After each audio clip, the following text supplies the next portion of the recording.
Finally आ चुकी है हमारी most awaited series star marshal field. इस एपिसोड की शुरुआत में हमें काफी हाईटेक वर्ल्ड दिखाया जाता है, जहाँ पर काफी बड़े बड़े हाईटेक विमान उड़ रहे थे। एक किसी विमान के अंदर से एक आदमी किन्हीं दो छोटे छोटे रोबोट्स को जमीन पर नीचे फेंक देता है, जो कि वहाँ पर किसी चीज की रिसर्चिंग कर रहे थे। लेकिन वो तो वहाँ पर अपने आप को जमीन के अंदर दबा लेते हैं। अभी हम जमीन पर मौजूद एक बंदे को देखते हैं, जो की हवा में उड़ रहे विमानों में से किसी एक को टारगेट करता है और नीचे से काफी सारे लोग भागते हुए जा रहे थे। और वो जैसे ही उन दोनों छोटे बॉम्ब्स के पास में पहुँचते हैं, वो उनको ब्लास्ट कर देता है। जिसके बाद फिर हमें उस बंदे को दिखाया जाता है, जो कि असल में होता है ली याओ, यानी कि यही हमारी स्टोरी का मेन हीरो है, जो कि इतने सारे बंदों को अकेले ही पछाड़ते हुए आगे निकल जाता है। उसके सामने ही जितने भी बंदे आते हैं वो सभी को मारते हुए आगे बढ़ते जा रहा था। उसके बाद फिर ये जो विलन वाली टीम थी वो उसके ऊपर काफी ज्यादा नाराज हो जाते हैं और कहते हैं कि कोई भी इस ली याओ को जाने मत देना। तभी हम देखते हैं कि आसमान में जो विमान उड़ रहे थे वो अपने आप ही कोलैप्स करने लग जाते हैं, जिनके अंदर से उनके काफी बड़े बड़े इक्विपमेंट्स नीचे गिर रहे थे। विलन वाली टीम कहती है कि ये बंदा तो काफी ज्यादा स्मार्ट निकला और ली याओ यहाँ पर उस गिर रहे मलबे से बचते हुए आगे बढ़ते जा रहा था। तभी वो अपने एक डिवाइस को ऑर्डर देता है, जिसको वो बोलता है लिटिल ब्लैक। वो कहता है कि जल्दी से आकर मेरी मदद करो। जिसके बाद वो तुरंत ही लिटिल ब्लैक उसके पास में पहुंच जाता है और उसके सामने जितने भी बाधाएं आती हैं वो उन सभी को फोड़ते जा रहा था। हम ये भी देखते हैं कि उसकी स्पीड भी बहुत ही ज्यादा है, किसी नॉर्मल विमान से वो कई गुना ज्यादा तेज उड़ सकता है। कि सारी चीजें कोलैप्स हो जाती हैं, लेकिन ली याओ वहाँ से जिंदा बचकर निकल आता है, क्योंकि उसके लिटिल ब्लैक ने उसकी जान बचा ली थी। तभी ली याओ देखता है कि एक विमान में से काफी सारी चीजें नीचे गिर रही हैं, जिनमें से एक के अंदर उसकी एक सबसे जरूरी चीज भी होती है। तो वो उसको तुरंत ही कैच करके वहाँ से आगे बढ़ जाता है और उसका ये जो फर्स्ट टास्क था वो कंप्लीट हो चुका था। और अब हम लियाओ को देखते हैं, जो कि एक जगह पे बैठा हुआ था, जहाँ पर उसके पास में वो विलन वाली टीम आ जाती है और वो लियाओ से कहते हैं कि तुम एक बार नहीं बल्कि कई बार हमारा सामान चुरा चुके हो, और ये मत सोचना कि मेरा जो फैट ड्रैगन है वो वेजिटेरियन है, वो तुम्हें कच्चा चबा जाएगा। इसलिए अगर आज तुम अपनी जान बचाना चाहते हो तो मेरे सामने झुक जाओ और तुमने हमारा जो भी सामान चुराया है उसको हमारे हवाले कर दो। लियाओ उसको वहाँ पर एक छोटी सी चीज देता है और उससे कहता है कि मुझे तो यही एक चीज मिली, जो कि है स्नैपड्रैगन 17 और इसको रिफाइन किया गया है किंग लॉन्ग मैन में। और इतना याद रखो कि एक सबसे ज्यादा एडवांस मॉडल है, ये पूरे 5000 थॉट्स पर सेकंड के हिसाब से काम करता है। और वैसे अगर तुम चाहो तो मैं इसे तुम्हें 3 या 4 हजार डॉलर में आराम से दे सकता हूँ, लेकिन इसके लिए भी मुझे अपने फेलोंग से बात करनी होगी। लेकिन फिर वो मोटा आदमी वहाँ पर गुस्से में आ जाता है। तो फिर ली यहाँ पर उस मोटे बंदे से कहता है कि अगर ये मेरे एंट्रेंस एग्जामिनेशन के लिए जरूरी नहीं होता तो मैं ये सोच भी लेता कि मैं तुम्हें ये दे दूं। और वैसे भी तुम तो ये जानते ही हो कि हम दोनों एक जैसे ही हैं, इसीलिए चाहो तो तुम इसके बारे में फेलोंग से बात कर सकते हो। वो मोटा आदमी कहता है कि चलो ठीक है, कोई बात नहीं, क्योंकि ये तो हमारी नई सिटी चाओयांग है, जिसमें से केवल एक ही लड़का सेकंड मिडिल स्कूल में निकला। लेकिन मेरी एक बात याद रखना कि अगर तुम 9 मेजर जॉइंट स्कूल में एडमिट हुए तो मैं खुद ही फैट ड्रैगन बन के तुम्हें मारूंगा। इसके बाद फिर वो अपने साथियों के साथ में यहाँ से वापस चला जाता है। इसके बाद अब हम देखते हैं कि ली याओ ने अपनी सबसे मेन चीज को तो छिपा लिया था। कहता है कि मेरे पास तो उससे भी एक बेहतर चीज रखी हुई है। इसके बाद अब हमें चाओयांग सिटी में एक बूढ़े आदमी को दिखाया जाता है। इसके पास में पहुंच जाता है ली याओ और यहाँ पर हमें उसके पास में काफी सारी चीजें रखी हुई दिखाई देती हैं। और ली याओ उस बूढ़े आदमी से कहता है कि आप पहले इस चीज को देखिए जो मैं आपके लिए लेकर आया हूँ। जिसे वो तुरंत ही उस ओल्ड मैन को दे देता है। तो ओल्ड मैन कहता है कि ये तो एक बहुत ही गजब की चीज है, जिसे मैं अपनी वाइफ को बताना चाहता था, क्योंकि ये तो है गॉड ऑफ वेल्थ। तो ओल्ड मैन ली याओ से कहता है कि तुम मुझे ये बताओ कि तुम इस चीज को फिक्स कैसे करोगे, क्योंकि इसकी क्वालिटी तो मुझे ओरिजिनल से भी बेटर लग रही है। मुझे पता है कि तुम इसे अपने फादर के क्राफ्टमैनशिप में लगाओगे।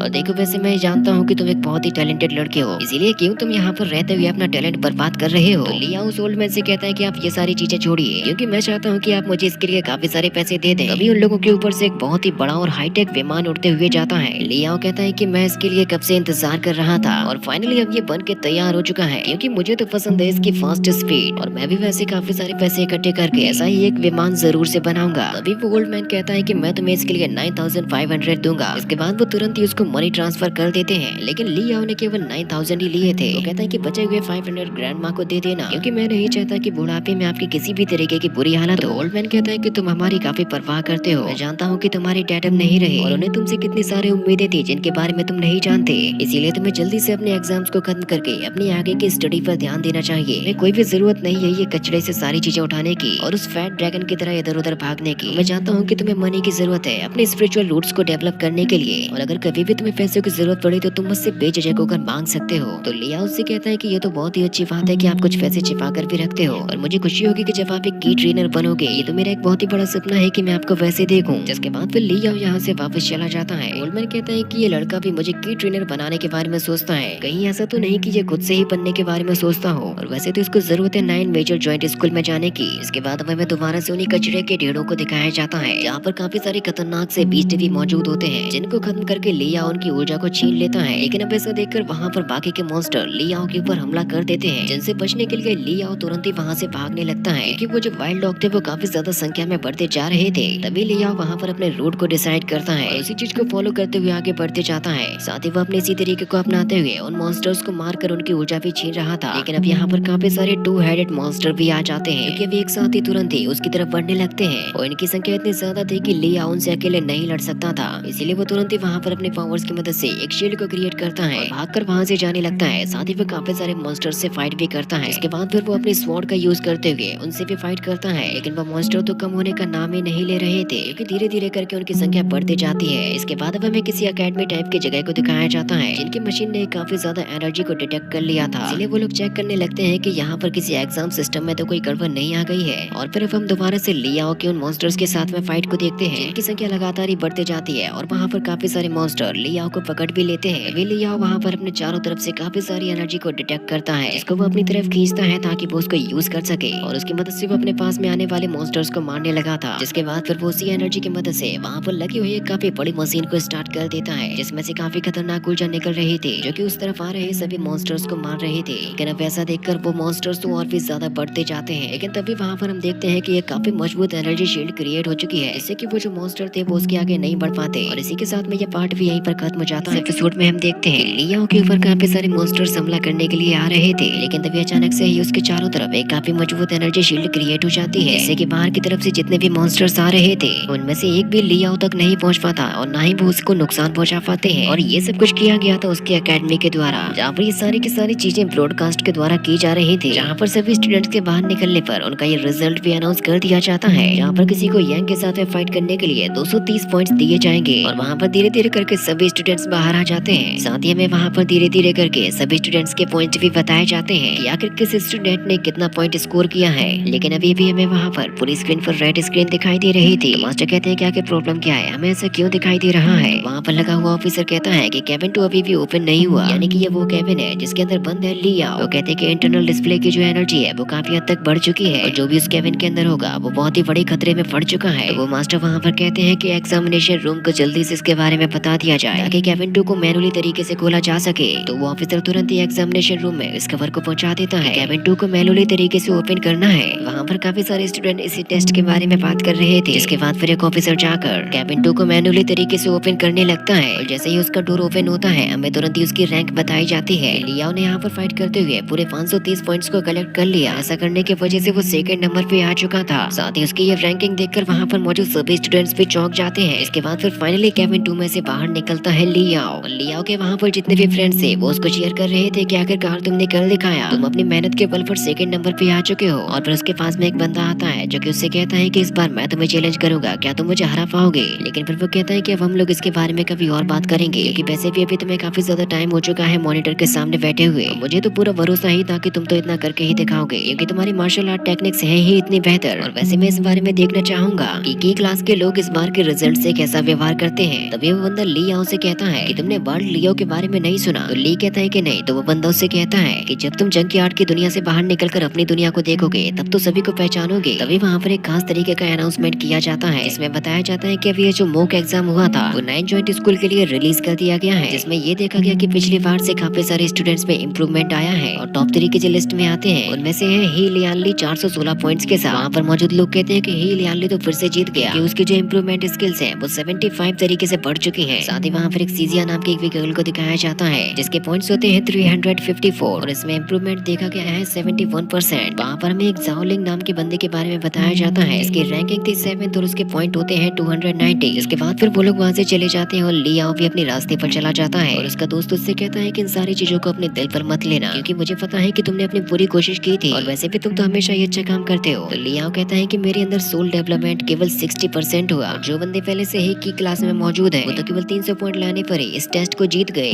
और उन्होंने मुझे आसानी के साथ में पछाड़ भी दिया। वो कहता है कि इससे आगे बढ़ने का मेरे पास एक और तरीका है। तो उसका दोस्त कहता है कि मैं जानता हूँ कि तुम जरूर यहाँ पर पैसों की बात कर रहे हो, और वैसे मैं तुम्हें एक बात बताना चाहता हूँ कि जो जीनियस लोग होते हैं वो पानी पीने की ट्रिक से खुद को प्रोटेक्ट कर सकते हैं। इसके लिए भी एक स्पेशल तरीके की ट्रेनिंग की जाती है, और अगर तुम $10,000 खर्च करो तो मैं इसके बारे में तुम्हें कुछ सिखवा सकता हूँ। लेकिन मुझे भरोसा है कि तुम ऐसा नहीं करोगे, क्योंकि तुम तो केवल भरोसा करते हो उस आसमानी कचरे पर। जिसके बाद फिर लियाओ यहाँ से तुरंत ही आगे की तरफ बढ़ जाता है। लियाओ सीधे ही चले जा रहा था, लेकिन उसके सामने से एक रॉयल टाइप की टीम आ रही थी। लियाओ का दोस्त उसको तुरंत ही रास्ते से हटा लेता है। वो कहता है कि तुम्हें इस तरीके से नहीं चलना चाहिए, कम से कम देख तो लिया करो कि सामने में से आ कौन रहा है, क्योंकि उनकी टीम का जो मेन मेंबर है वो है लिंग जैन, जो कि बहुत ही ज्यादा खतरनाक है। ये पूरी की पूरी टीम उन लोगों के बगल में से होकर निकल जाती है। अभी वहाँ पर अनाउंसमेंट की जाती है कि 10 मिनट के अंदर एक मीटिंग होने वाली है और उनकी टीम में जो गर्ल थी उसकी तरफ देख रहा था लियाओ। तो लियाओ का फ्रेंड उससे कहता है कि तुम उसकी तरफ क्यों देख रहे हो, वैसे भी वो हमारे स्कूल की सबसे प्रीटीएस्ट गर्ल में से एक है और वैसे भी वो एक रॉयल फैमिली से बिलोंग करती है, तो उसकी मैरिज भी किसी बड़ी ही फैमिली के साथ में होगी और वैसे मुझे लगता है कि ही लियान ली उसके लिए सही रहेगा। तो लियाओ उससे कहता है कि मुझे ये सारी चीजें जानने में कोई भी इंटरेस्ट नहीं है। इसके बाद अब सभी के सभी स्टूडेंट पहुंच जाते हैं प्लेग्राउंड में, जहाँ पर एक टीचर सभी स्टूडेंट्स को एग्जाम के बारे में बता रहे थे, लेकिन वहाँ पर लियाओ तो उनकी बातों पर ध्यान ही नहीं देता। और फिर हम वहाँ पर लिंग जैन को देखते हैं जो कि उस प्रिटी गर्ल से बात करता है, लेकिन वो उससे कहती है कि हम लोग इस बारे में थोड़ी देर बाद बात करेंगे। और वो टीचर यहाँ पर हर एक कॉलेज की तरह भाषण दे रहे थे कि जो भी हमारे इस कॉलेज से निकल कर जाएगा वो जरूरी आगे चलकर एक स्टार बनेगा। तभी हमें वहाँ पर आता हुआ एक विमान दिखाई देता है, जिसको देखकर वहाँ पर मौजूद सभी स्टूडेंट्स खुश हो जाते हैं और उसमें से निकलता है एक बंदा जिसका असल में नाम होता है लिंग जैन, लेकिन लोग उसको यहाँ पर बुलाते हैं डेमन स्वॉर्ड। और वो टीचर उससे कहते हैं कि आपने यहाँ पर आकर बहुत ही अच्छा काम किया, क्योंकि आपके जरिए हम लोग अपने स्टूडेंट्स को स्पेशल ट्रेनिंग दे सकेंगे, इसीलिए प्लीज अब आगे बढ़कर हमारे स्टूडेंट्स को कुछ बताइए। इसके बाद तो डेमन स्वॉर्ड सभी स्टूडेंट के सामने पहुंच जाता है। उस बंदे के लिए वहाँ पर पहले से ही स्क्रिप्ट लिखी हुई थी, लेकिन वो उसको नहीं पढ़ता। वो कहता है कि मुझे आप सभी को देखकर ऐसा लगता है जैसे कि आप लोग मेरी तरह एक स्वॉर्ड बनना चाहते हो और एलियन बीस्ट के साथ में फाइट करके फेमस भी बनना चाहते हो, लेकिन क्या आप लोग जानते हैं कि इसके लिए काबिल कैसे बना जा सकता है? लेकिन ये चीजें इतनी भी आसान नहीं है, क्योंकि ह्यूमंस के ऊपर ये एलियन बीस्ट बहुत ही बड़ा खतरा है। आप लोग तो शायद अभी अच्छी तरीके से एबिलिटी की मीनिंग भी नहीं जानते, क्योंकि उसके लिए सबसे पहले जरूरत पड़ती है स्पिरिचुअल रूट में 100% डेवलपमेंट की। इसका मतलब यही नहीं कि केवल कचड़े की ढेर से चीजों को उठाया जाए, बल्कि खुद को काबिल बनाना कि तुम अकेले ही बीस्ट का सामना कर सको। इसीलिए मैं आप सभी लोगों को अगले मंथ इस चीज की ट्रेनिंग दूंगा। मुझे उम्मीद है कि आप सभी लोग सारी बातों को समझ गए होंगे कि आखिर असल एबिलिटी कहते किसको है। सभी लोगों को डेमन स्वॉर्ड का ये भाषण काफी अच्छा भी लगता है और इसी के साथ में ये पार्ट यहीं पर खत्म हो जाता है।